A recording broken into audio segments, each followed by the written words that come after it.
আসসালামু আলাইকুম আমার কলিজার ভাই বোনেরা, কেমন আছো? নিশ্চয় ভালো আছো। আমিও তোমাদের দোয়ায় আল্লাহর রহমতে বেশ ভালো আছি। এই তো দেখতেই পাচ্ছেন, এটা কালকার ভিডিও ছিল, জাস্ট আজকে ভয়েস দিয়েছি।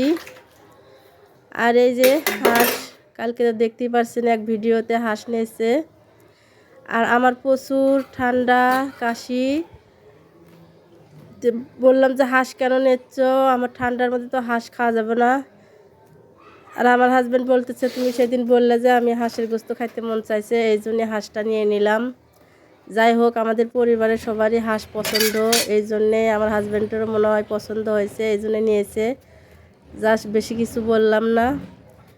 আর এই হাঁস পরিষ্কার করা যে কত কষ্টকর আপনারা তো ভালো করেই জানেন। আর মাশাল্লাহ হাঁসটার মানে কাটা ফোরে ছিল না, ছোটো ছোটো যে ফোরেটা থাকে ওইটা ছিল না। হাঁসটা অনেক বয়স্ক হাঁস, হাঁসটা মনে হয় ডিম পাড়তে পারতে বুড়ো হয়ে গেছে।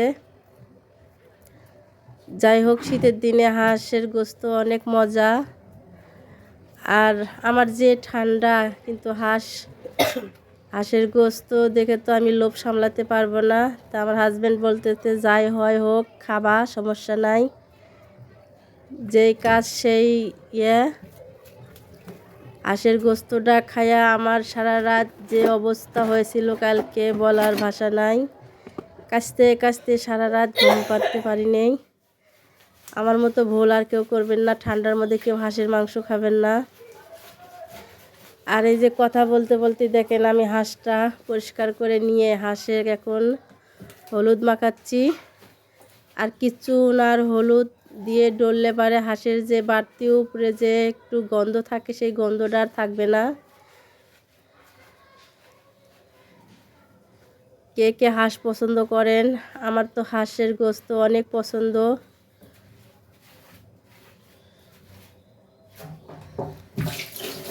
এই তো আমি সুন্দর করে যেরকম বিয়েতে হলুদ মাখায় নিয়ে কোনাক, আমি হাঁসেকে এভাবে হলুদ মাখালাম।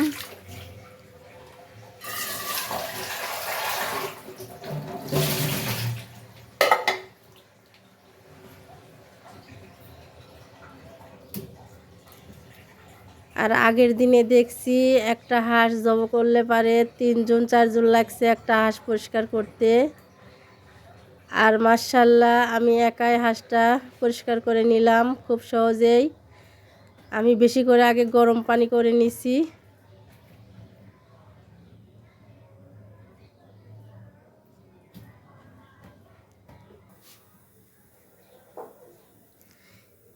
আমি পানিটা ভালো করে পরিষ্কার করে মুছে নিয়ে, ভিজা হলে তো হাঁসটা ঠিক মতো পুড়বে না। আর পানিটা শরীরের হাঁসের থেকে মুছে পরিষ্কার করে নিয়ে হাঁসটা পুড়লে পারে হাঁসটা সুন্দরভাবে পোড়া হয়। আর এই যে দেখতেই পাচ্ছেন হাঁসের শরীরে প্রচুর তেল গুলে চুলের উপর সপসপ করে পড়ছিল। মাশাল্লাহ হাঁসটা এখন ফুলে উঠেছে, অনেক তাজা তাজা মনে হতেছে, মোটা মনে হতেছে। হাঁসটা কিন্তু অনেক কাবু ছিল। আমি আবারও পরিষ্কার করে নিলাম, এখন হাঁসটা আমি কেটে নিব। আর যারা হাঁস কাটতে পারেন না তারা এই ভিডিওতে দেখে নেন, হাঁস কাটা খুব ইজি। আগে 2টা রান কেটে নিতে হবে, তারপরে 2টা পাখনা কাটলে পারে হাঁস কাটা কমপ্লিট।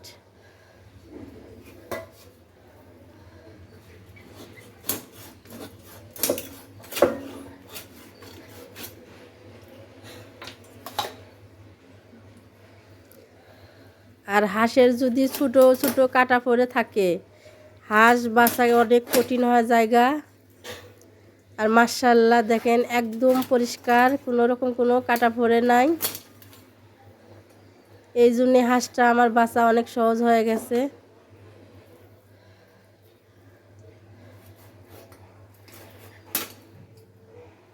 শীতের দিনে এমনি তো হাঁসের চর্বি হয় আর গোস্তের টেস্টটাও একটু বেড়ে যায়। শীতের দিনে হাঁসের গোস্ত বেশ মজা লাগে।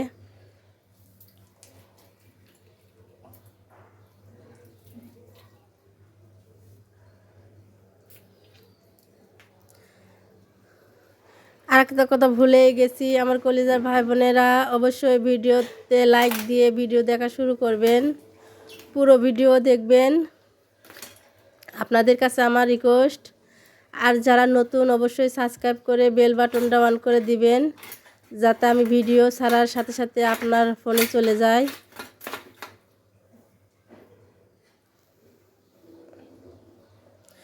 হাঁসের পেটের মধ্যে অনেক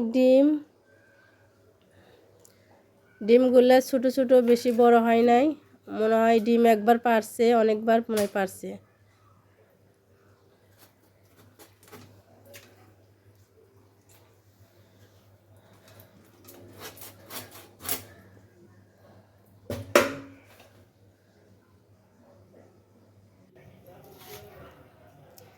আর দেখেন হাঁস মানে গোস্তর চেহারাগুলো কত সুন্দর, একদম লাল কালার।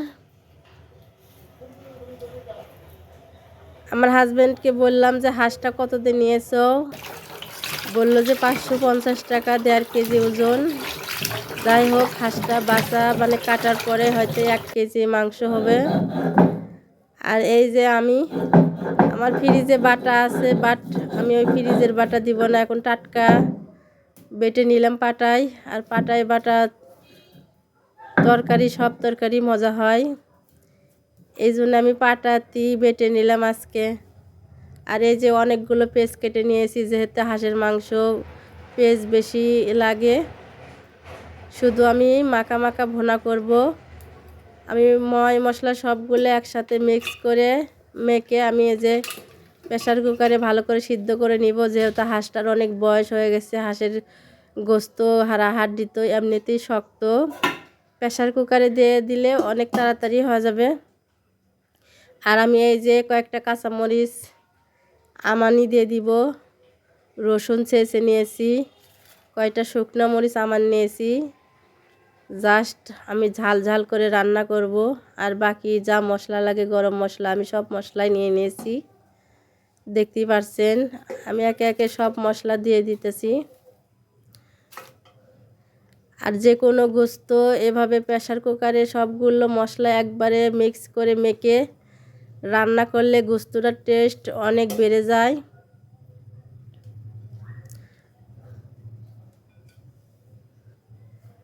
আমি এই যে বাদ বাকি পেঁয়াজ আর রসুন রেখে দিলাম, রান্না করার পরে তেলে দিয়ে দিব। এই তো লবণ, হলুদ, ধনের গুঁড়া, হলুদের গুঁড়া, মরিচের গুঁড়া, একে একে বাদ বাকি মশলাগুলো আমি দিয়ে দিব। এখন লবণ দিয়ে দিলাম, হলুদ দিয়ে দিলাম, মরিচের গুঁড়া দিয়ে দিলাম, ধনের গুঁড়ো দিয়ে দিলাম। জাস্ট এখন আমি তেল দিয়ে দিলাম, তেল একটু কম দিয়ে দিলাম। আমি রান্না করার পরে আবার তেলে দিয়ে দিব।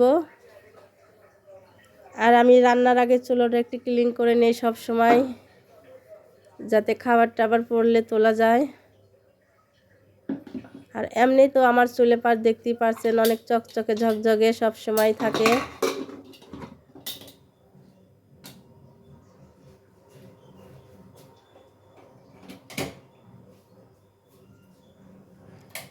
আমি চুলার সুইচটা দিয়ে দিলাম, এখন চুলাটা অন করে দিলাম।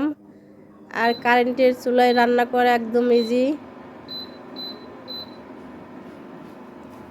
খুব সহজেই রান্না করা যায়।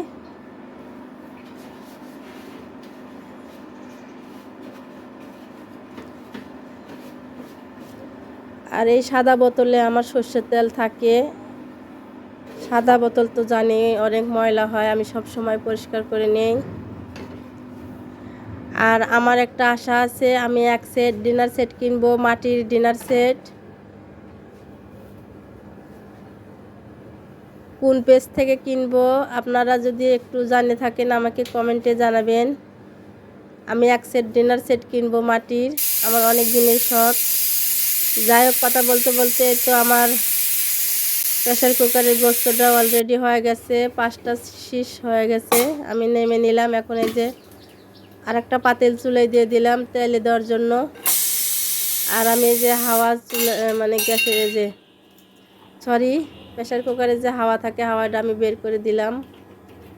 এতে ঢাকনাটা খোলা অনেক সহজ হয়ে যাবে, তাড়াতাড়ি।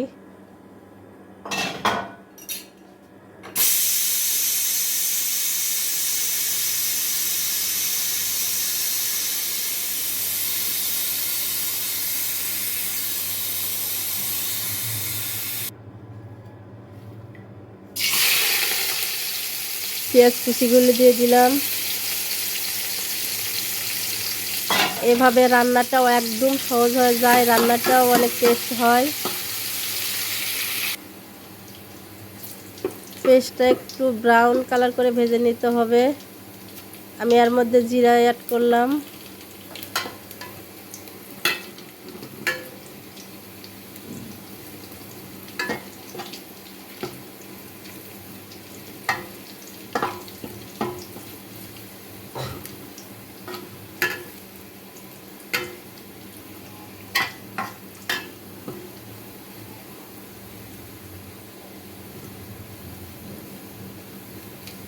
আর কারেন্টের চুলার একটা সমস্যা কি, এই সিলভারের পাতিল দড়ি পারে, মানে পিছলে দৌড় দিয়ে অন্যদিকে যায়, এই একটা সমস্যা। আর নন স্টিকের পাতিল হলে একদম পারফেক্ট হয়। এই তো আমার গোস্ত মানে মাংসর অনেক টেস্ট, মানে গন্ধ বের হয়ে গেছে, মনে হয় অনেক মজা হবে। গন্ধ শুনেই তো আমি বুঝতে পারছি মনে হয় অনেক মজা হবে।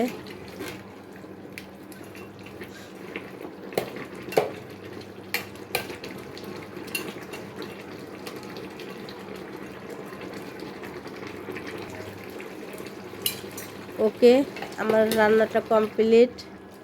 এখন আমি চুলায় ভাত দিয়ে দিব। ভাতটা আমি পরে দিচ্ছি কি জন্যে, আমার হাজবেন্ড একটু দেরিতে বাসায় আসে, ভাতটা মানে ঠান্ডা হয়ে গেলে আর ভালো লাগে না খাইতে। আপনার তরকারি যদি ঠান্ডা থাকে আর ভাতটা যদি একটু গরম থাকে তাহলে খেতে অনেক ভালো লাগে। আর যদি ভাত ঠান্ডা থাকে, তরকারি যদি গরম থাকে, তাহলে ওই ভাতটা খেতে একদম মজা লাগে না। এই তো কথা বলতে বলতে আমার রান্না কমপ্লিট, আমি এখন খাবো। কেমন হয়েছে? আমার তো অনেক ঠান্ডা, হাঁসের গোস্ত খেতে মানা, তারপরেও আমার লোভ সামলাতে পারলাম না। যাই হোক, খেয়ে নিলাম। আর খাওয়ার পরে তো দেখলেন অনেক মজা হয়েছে।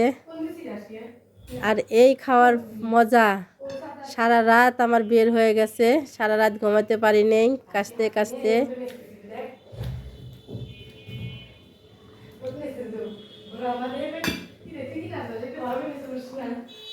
এখানেই ভিডিওটা শেষ করে দিব। সবাই ভালো থাকবেন, সুস্থ থাকবেন।